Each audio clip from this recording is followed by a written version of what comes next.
Chapter 921, Politeness First. When it came to the understanding of ancient gods, Klein knew as much as many high-sequence beyonders. After all, he had the City of Silver, who had continued on from the Second Epoch to this day behind him. The corresponding myths that were passed down the ages had left plenty of influence. Based on what he knew, Phoenix ancestor Gregrace was a so-called ancient goddess. Because of the City of Silver's creator, the ancient sun god who eventually ended up being consumed by the kings of angels dealt heavy damage to her. Eventually, she perished towards the end of the Second Epoch. However, her influence had yet to dissipate to this day. Signs of her existence remained because she was the founder of the underworld. City of the Dead, unknown soul, ancient goddess, it sounds very dangerous. Klein looked at the radio transceiver in front of him and fell silent. Tap, tap, tap. Another piece of illusory, white paper spat out. Apart from that, I'm unsure of the rest. Great Master, I have a suggestion. Would you like to hear it? That's a nice question. Klein reined in his thoughts and nodded gently. Speak. The clacking of the radio transceiver became increasingly brisker, as a new line of text quickly appeared on the illusory white paper. Regarding Calderon City, you can ask Red Light Ayer Moria. I still have to ask Red Light in the end. Klein nodded slightly and switched to asking, is there any danger if I were to remove Admiral Hell Ludwell's mask? No, a decisive answer appeared before Klein's eyes. That's good. He thought and said, let's end it here for today. Great Master, Wise Master, in another 1 or 2 minutes, a gaze will be cast here. Your loyal and humble servant, Arodes, will await your next summoning. Goodbye. The radio transceiver began tapping without any hesitation. Another 1 or 2 minutes. Why didn't you say so earlier? Klein was alarmed, as though he was seeing a countdown timer on a bomb. He hurriedly used the altar and material he had yet cleared to set up a sacrificial ritual. He then threw the radio transceiver above the gray fog. After doing all of this and confirming that there weren't any anomalies around him, Klein made Ludwell walk to the side and not face him directly as he took off the silver mask. Gloomy, pale white light spewed out, but it wasn't as exaggerated in his battle between Klein and Ludwell. It only enveloped a small region like an extinguishing candle. Meanwhile, as the radio transceiver had been sent above the gray fog, the gloomy, cold feeling that had disappeared in the nearby forest appeared again. Furthermore, it had an indescribable sense of horror that struck at the heart. This reminded Klein of a cemetery and the legendary underworld. After waiting a few seconds, seeing that there weren't any additional abnormal developments, he made his other marionette, Winner Enzo, to circle to Ludwell's front and carefully observe the face that had been masked for extended periods of time. The face lacked flesh, its skin clung tightly to his bones without any colors. It was as translucent as crystal.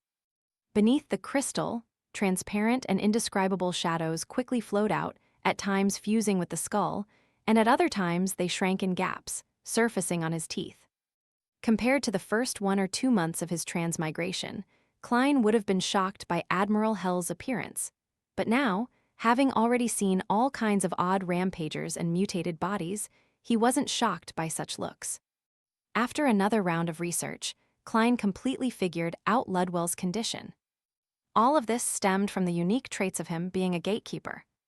At Sequence 5, after becoming gatekeeper, Beyonders could use their bodies as cages that belonged exclusively to the underworld, allowing them to contain a certain number of souls, deceased, and natural spirits.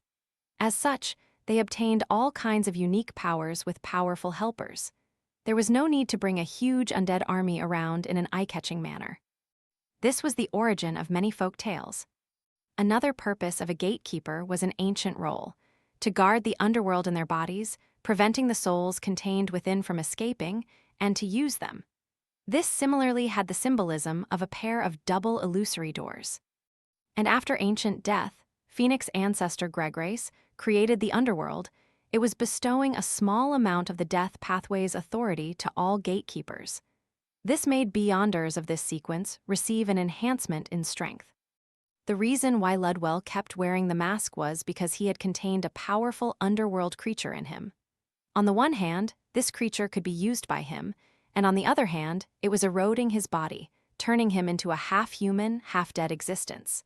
At the same time, ultimately, this creature was innately connected to the underworld. It was attempting to open the door and return.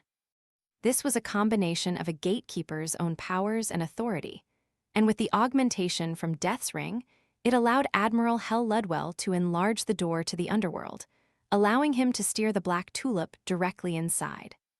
Half-human and half-dead form, no wonder Ludwell dares to enter the underworld. A real living person probably can't survive a second inside. Yes, that underworld creature gives his body some traits of a dead soul, allowing him to extract the spirit bodies of others remotely. I had suffered from that back then. Klein thought in enlightenment as he made Ludwell wear the silver mask again. The mask's purpose was to placate the soul. It allowed the underworld creature in Ludwell's body to be in a relatively calm state most of the time. After resolving his puzzlement, Klein cast his gaze back onto the altar. He wanted to attempt to contact one of the spirit world's 7 lights. In this aspect, there were special secret deed rituals and the corresponding spirit channeling ritual he could choose from. After some consideration, Klein chose the latter.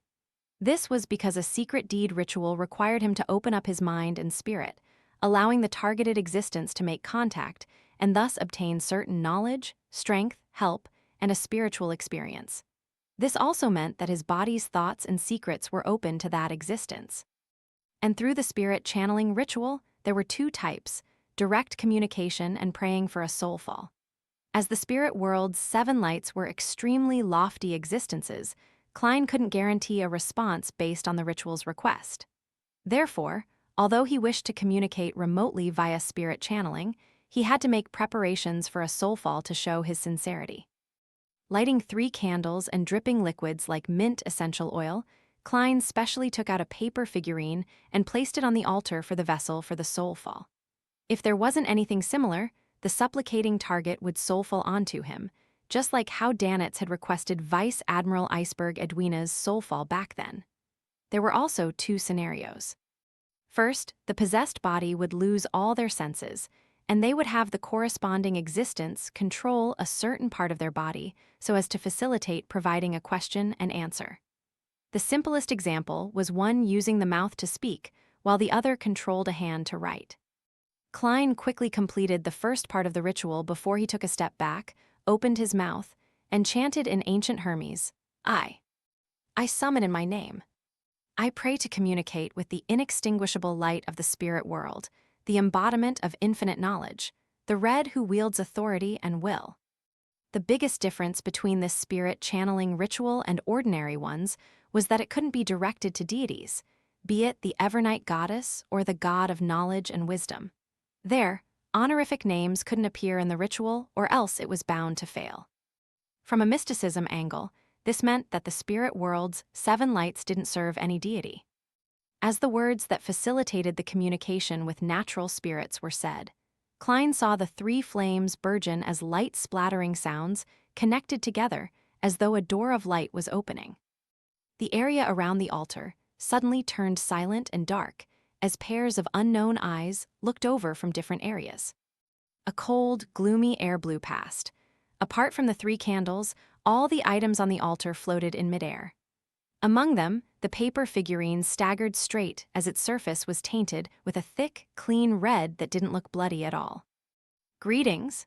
As Klein recalled the description of the spirit world's 7 lights from some mysticism books, he spoke by following the correct way of interacting that he had concluded.